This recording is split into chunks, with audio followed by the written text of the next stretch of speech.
En 1972, el cantautor portugués José Afonso estrenó la canción Grándola Vilamorena en Santiago de Compostela, en un concierto que habían organizado 4 universitarios gallegos enamorados de su música. No sabían que 2 años después, un 25 de abril de 1974, aquella canción se convertiría en el himno de la Revolución de los Claveles en Portugal, que terminó con la dictadura más antigua de la Europa occidental. Este año se cumple medio siglo desde que los portugueses recuperaron sus libertades y la democracia de forma pacífica. Soy Ana Fuentes. Hoy en El País, claveles, música y radio, el día que Portugal conquistó la libertad.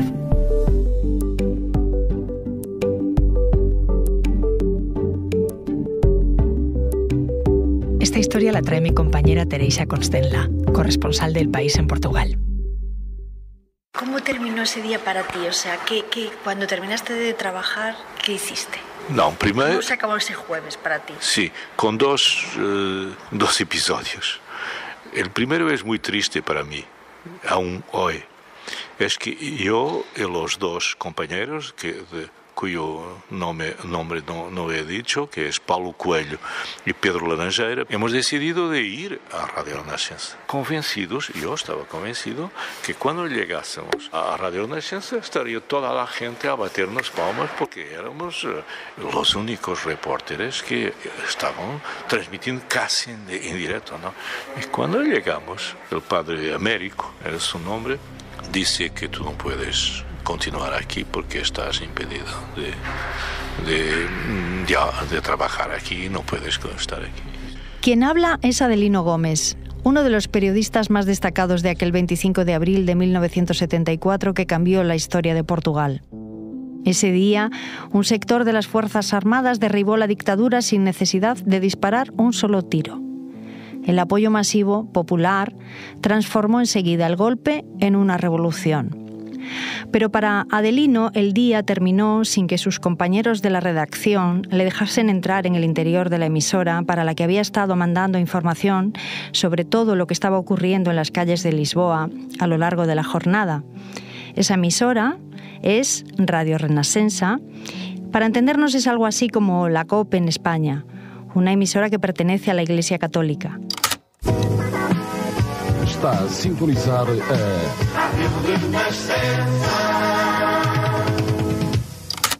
A última hora del día, los curas no tenían claro si el régimen autoritario que sufría el país desde hacía más de 4 décadas había caído o no, y hasta no tener esa confirmación no estaban dispuestos a dejar entrar a Adelino, que tiempo atrás había sido despedido por desafiar a la censura. Desde aquellos mismos estudios se emitió la señal que daba inicio al golpe militar que acabaría con la dictadura más longeva de la Europa occidental. Grândola Vilamorena, terra da fraternidade. O povo é quem mais ordena dentro de ti, ó cidade. Grândola Vilamorena, terra da... La voz que recita la primera estrofa de la canción Grándola Vilamorena es la del locutor Leite de Vasconcelos, que ignoraba el efecto que aquello tendría. Tras ser contactado por el movimiento de las Fuerzas Armadas, el periodista Carlos Albino, uno de los responsables del programa Límite, preparó junto al técnico de sonido Manuel Tomás una grabación previa para emitir la canción del cantautor portugués José Afonso a una hora muy concreta, 20 minutos después de la medianoche. Pero el error de un becario que suelta un bloque de publicidad hace que el inicio de las operaciones se retrase 19 segundos. Fueron momentos de tensión. Si la señal se retrasaba 1 minuto sobre la hora prevista, nada de lo que vamos a contar habría pasado. Pero pasó. Así comenzó la revolución de los claveles. En aquellos años solo había en Portugal 3 emisoras de radio con cobertura en todo el territorio: Radio Renascença, de la que acabamos de hablar, el Radio Clube portugués, que fue tomada y convertida en la voz oficial de las Fuerzas Armadas, y la emisora nacional, que era del Estado y que por las noches emitía cosas grabadas sin apenas personal en los estudios. Hace hoy exactamente 50 años, la canción de José Afonso, Seca, se convirtió en un himno popular que los portugueses usaron para derrocar una dictadura y que siguen usando para protestar contra las injusticias, como le ocurrió al ex primer ministro conservador Pedro Passos Coelho en el Parlamento portugués en 2011, cuando en lo peor de la crisis económica, la austeridad se impuso como forma de vida. Os resultados das conclusões do último Conselho Europeu quanto ao quadro financeiro multianual. As pessoas não se podem manifestar, sobretudo nestas condições. Peço ao Sr. Primeiro-Ministro que aguarde um pouco para prosseguir. Obrigado, Sra. Presidente. A intervenção. As conclusões do Conselho Europeu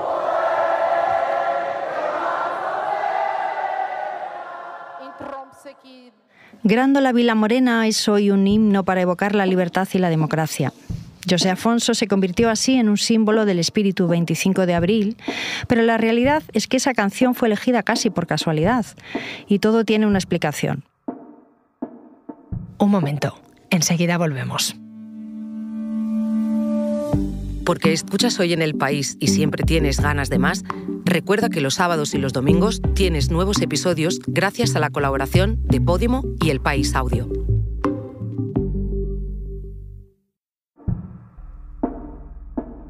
Los periodistas de Radio Renascença tenían que superar una doble censura, la política y la religiosa.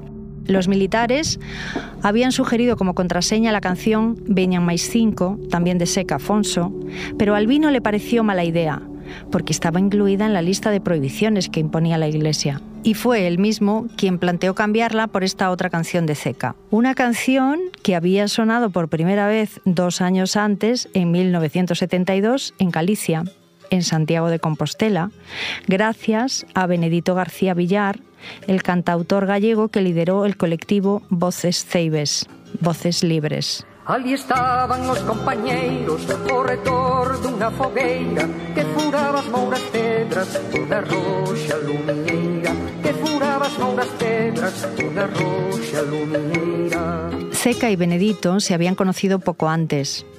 Los dos músicos han fallecido ya, pero nos recuerda todos los detalles de aquel concierto en el que se estrenó Grándola, Vilamorena, Maite Angulo, la viuda de Benedito.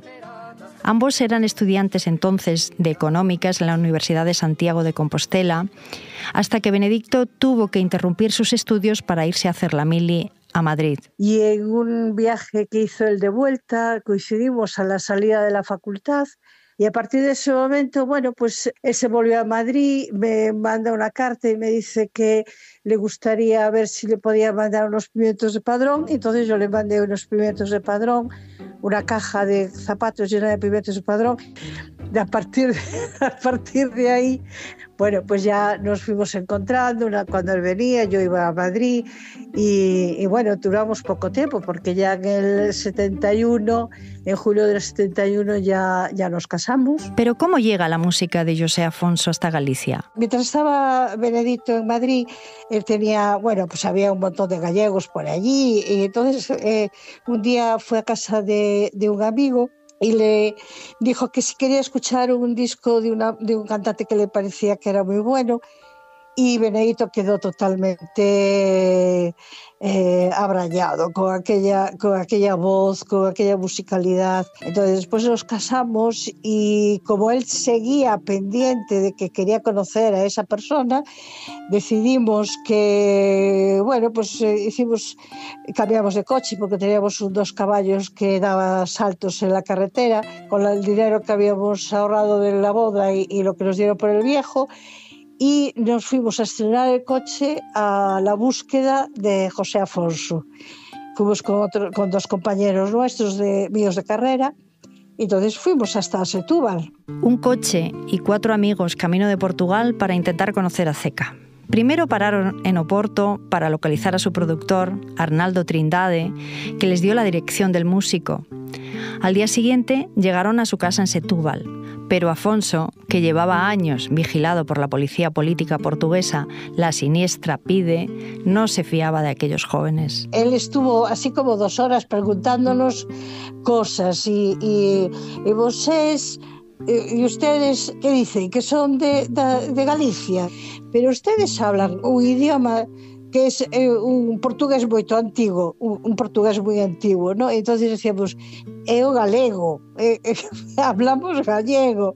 Y después de 2 horas de darle vueltas, pues él nos enseñó algún libro que tenía allí de Rosalía de Castro, o sea, él había estado en Galicia, había venido con la tuna de Coimbra, hasta que llegó un momento que dijo, bueno, ya está bien. Ustedes dicen que son de allá de Galicia, de arriba do Miño, y bueno, hasta que se llegó al convencimiento de que éramos gente de paz y que queríamos simplemente conocerlo y tal. Se ganaron su confianza y Zeca los invitó a quedarse a dormir en su propia casa. Volvieron a Galicia convencidos de que tenían que organizar un concierto del portugués en Santiago. Ya habíamos hablado con la Comisión de Cultura de la Facultad de Económicas, que la presidía Emilio Pérez Touriño, que después fue presidente de aquí, de la Comunidad de Galicia, que era compañero nuestro. Entonces se organizó el recital.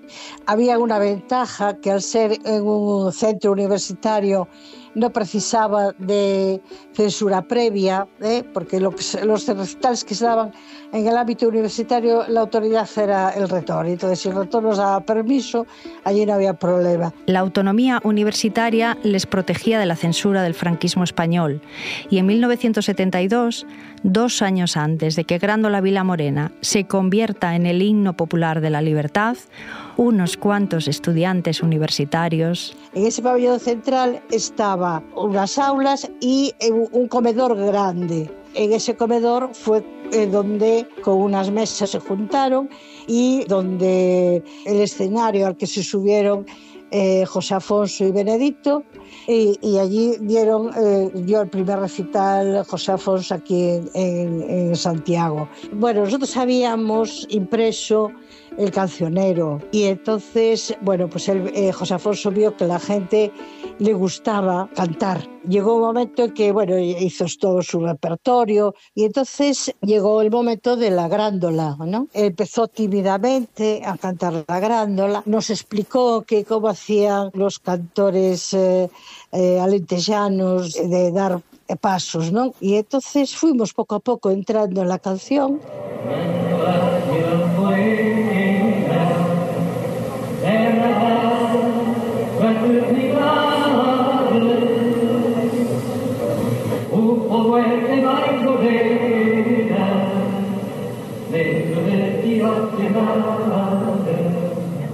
Que la cantamos entre todos, éramos del orden de 2000 más o menos. Se pidió otra canción, cantó otra, pero despois volveu a repetir a grándola e aí xa foi, ya todos ya nos subimos a todas las parras del mundo, porque aquello fue una emoción muy importante, fue muy importante realmente. Y en principio él consideró que esa era la primera vez que había cantado en público Grándola Vilamorena.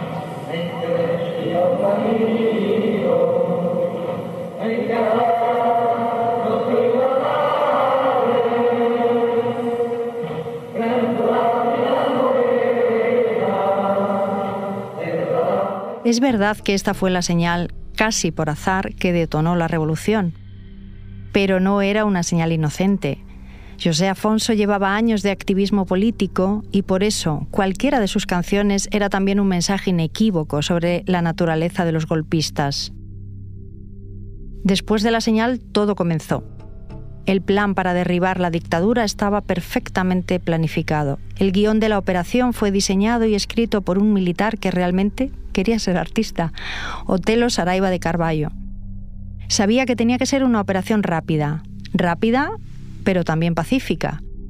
Y el carácter portugués añadió sus pizcas de surrealismo. El conductor del blindado que encabeza la columna que ha salido de Santarém a 80 kilómetros de Lisboa se para ante un semáforo en rojo al llegar a la capital. Venía dispuesto a derribar una dictadura, pero no a saltarse las normas de tráfico. La revolución no se para en los semáforos. Otelo tenía claros los objetivos para neutralizar al régimen. Eran 42 acciones rápidas en las principales ciudades del país. Los cuarteles generales de Lisboa y Oporto, la toma de los puntos fronterizos con España, los aeropuertos, la ocupación de la radio y la televisión, que también eran claves para garantizarse el apoyo popular. Eran las 3:12 de la madrugada del 25 de abril cuando los militares llegan a Radio Clube Portugués, otra de las emisoras que tenía frecuencias en todo el país. El plan del movimiento de las Fuerzas Armadas se resumía en 3D: democratización, descolonización y desarrollo. La complicidad que pronto se estableció entre los militares y los empleados de la radio hizo que el propio locutor de la emisora, Joaquín Furtado, leyese el primer comunicado oficial del movimiento a las 4:26 de la madrugada. Aquí, posto de comando do movimento das Forças Armadas. As Forças Armadas portuguesas apelam para todos os habitantes da cidade de Lisboa no sentido de recolherem as suas casas, nas quais se devem conservar com a máxima calma. Los portugueses no hicieron caso a las recomendaciones del ejército y tomaron las calles desde primera hora de la mañana de aquel jueves de abril. En la Praça do Comercio de Lisboa, más conocida popularmente como Terreiro do Paso, estaba el periodista Adelino Gómez. En aquellas primeras horas, todo era confusión. Por la mañana hay un hermano mío que me ha avisado, dicho que es la hora. Lo que he encontrado es de un lado la gente, mucha gente que llegaba del otro lado del río Tajo, que venía a trabajar a Lisboa, y en el centro un aparato militar. Estos están aquí para acabar con el régimen o para hacer lo que se hablaba mucho, es la extrema derecha que va a intentar un golpe antes que los capitanes hacen el suyo, ¿no? Entonces, esta duda era para mí el principal, ¿no? El problema era de qué lado están estos tíos, ¿no? En aquellas primeras horas todo era confusión. ¿De qué lado están los militares que ocupan las calles? Aquella era la pregunta que la mayoría se hacía. Adelino pronto descubrió que tenía un as en la manga. Vio que el oficial que estaba al frente de las tropas de la plaza era su antiguo compañero de instituto, Fernando José Salgueiro Maia. Llevaban una década sin verse, aunque Adelino sabía que su colega había seguido la carrera militar. Cuando Adelino consiguió acercarse, le preguntó lo obvio: ¿de qué lado estás? Él me ha contestado con una pregunta. ¿Tú no has tenido un problema que has salido de Portugal porque has dicho una cosa en la radio? Y yo, sí. Nosotros estamos aquí para garantizar que ninguno sea obligado a salir de Portugal por aquello que él piensa, dice o escribe. Todo empezó a estar claro para Adelino entonces. Aquellas tropas estaban allí para derrocar la dictadura que otros militares habían iniciado en 1926 y que más tarde continuaron Antonio de Oliveira Salazar, primero, y Marcelo Caetano, después. Lo que parecía ser solamente un problema entre militares que querían derribar el régimen y los otros que lo defendían, ha pasado a tener un otro protagonista, que era el pueblo. Porque la gente ha empezado a decir: viva a liberdad, abaixo o fascismo, abaixo a guerra colonial. Todo esto son palabras prohibidas de decir. Entonces la gente lo decía durante 1 hora y media: victoria, victoria, victoria. Pero no había ninguna victoria. Pero ellos han decretado. Entonces estas horas son horas del triunfo de los militares que querían un régimen democrático. Pero aquellas horas han sido las horas de la libertad practicada. En 1933, Salazar aprobó una nueva constitución que dio paso a lo que se denominó el Estado Novo, el Estado Nuevo. En síntesis, un régimen autoritario que restringió libertades, prohibió partidos políticos, torturó disidentes y censuró a la prensa y a la cultura. Para cambiar todo eso, habían salido a la calle 5.000 militares en todo el país.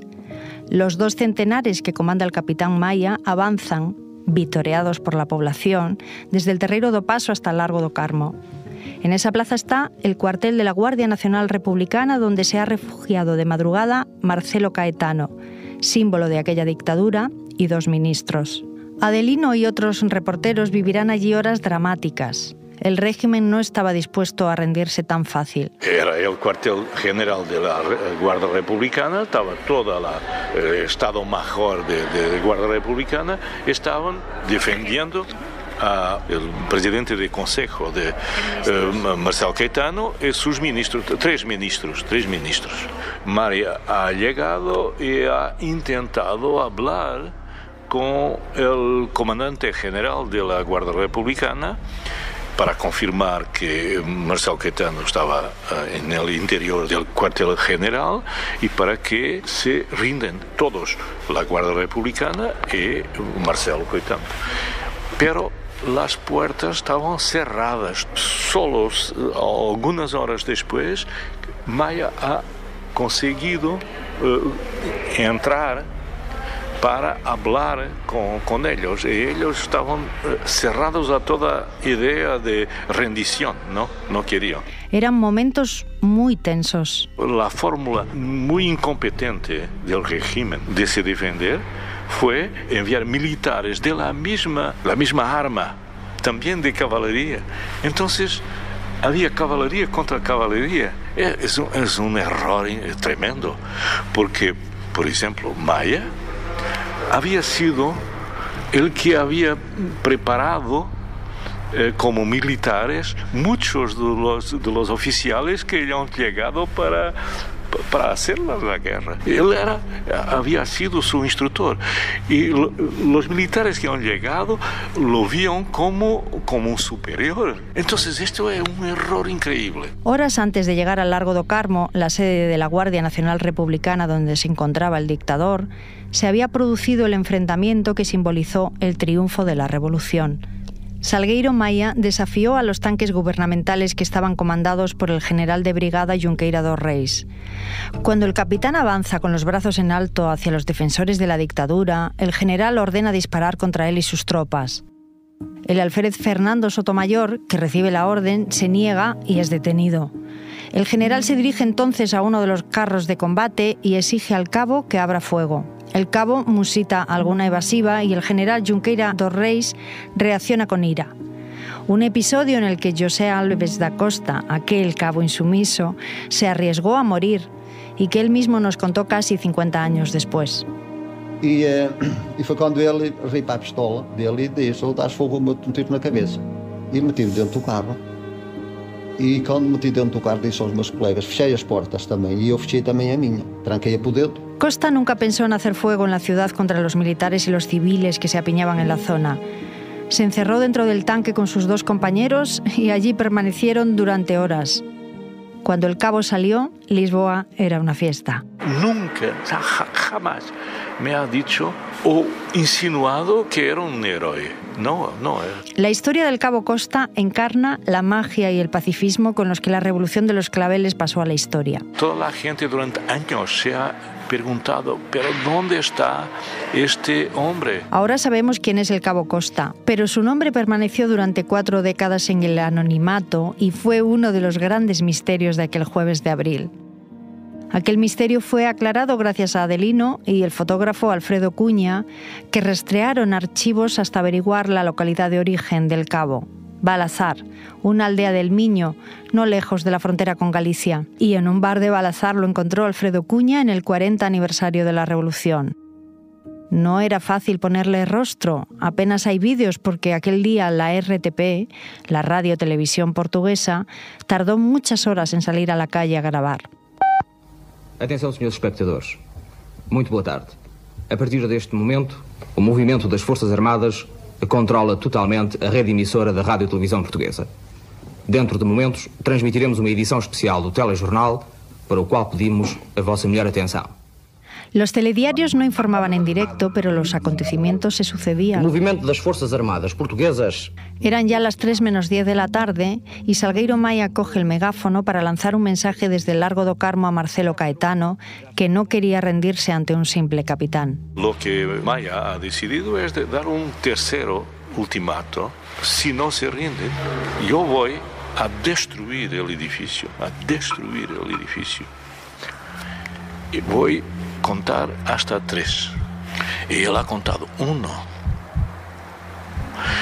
Y esto ha durado un minuto o cosa así, o tal vez más. 2. Y el 3 nunca más venía. Entonces, Maia no tenía ninguna salida. Tenía que decir 3.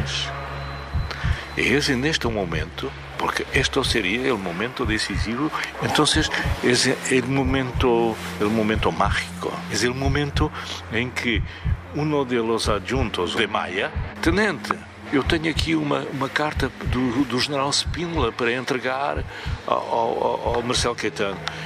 Cuando ya nadie veía una solución a aquel estancamiento y se empezaba a perder la esperanza de una revolución pacífica, llegaron 2 funcionarios con una propuesta. Marcelo Caetano accedió a traspasar el poder al general Antonio de Spínola. El movimiento de las Fuerzas Armadas también accedió a esa petición, aunque Spínola nada había hecho por el levantamiento. Los jóvenes militares que se habían sublevado contra la dictadura solo pretendían acabar con aquello sin violencia y no deseaban el poder para ellos.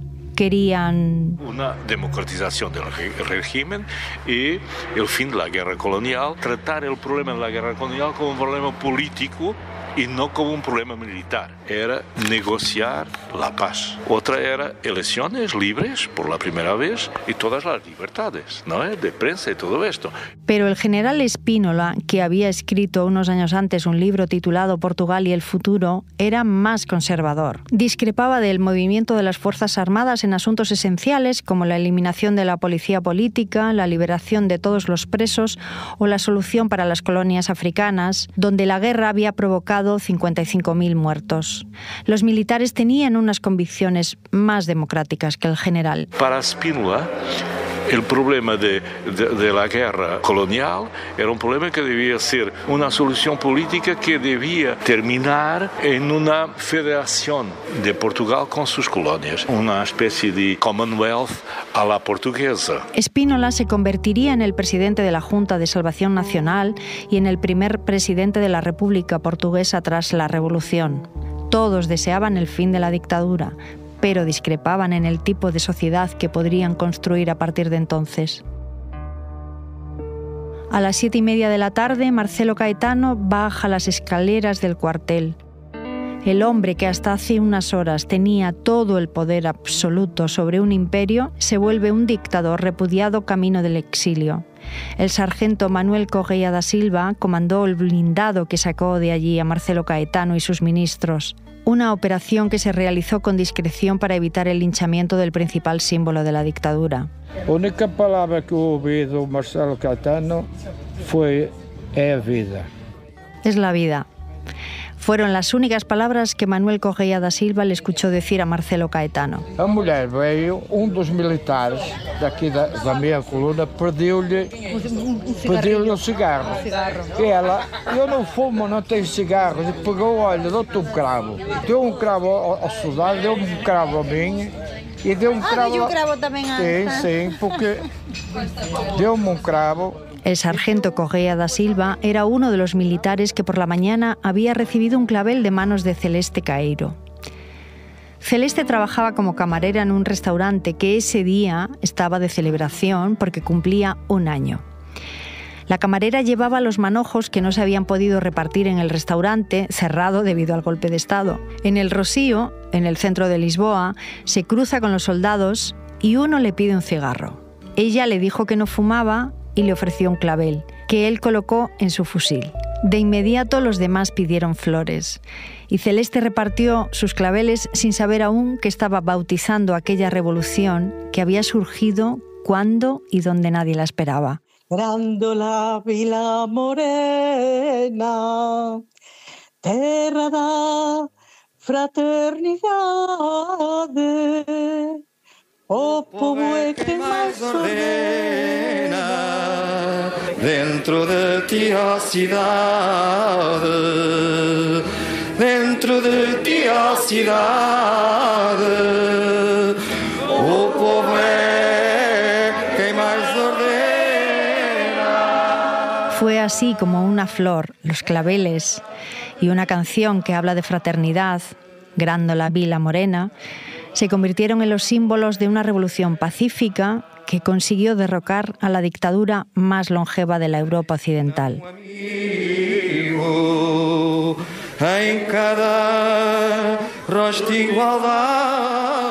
Los portugueses ya no sentían miedo.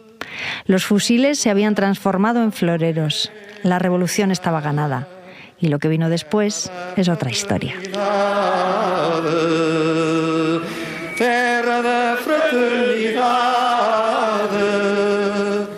Se dice que cada portugués tuvo su 25 de abril. El del periodista de Lino acabó, como nos contaba al principio de este reportaje, sin poder entrar en la emisora para la que había estado enviando información. Pero el 25 de abril del ciudadano adelino fue muy diferente. Estaba muy feliz. ¿El día más feliz de su vida, Adelino? Sí, el día más feliz de la mayoría de la gente es cuando se han casado, cuando su primer hijo... No, es verdad. Para mí, este día tenía todo, porque inclusive el futuro de mis hijos fue aquí escrito. Entonces, ese es el día más feliz de mi vida.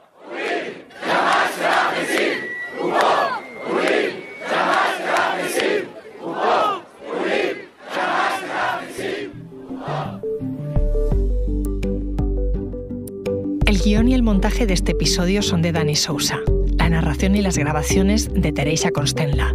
El diseño de sonido es de Nacho Taboada. La edición es de Ana Rivera y la dirección de Silvia Cruz La Peña.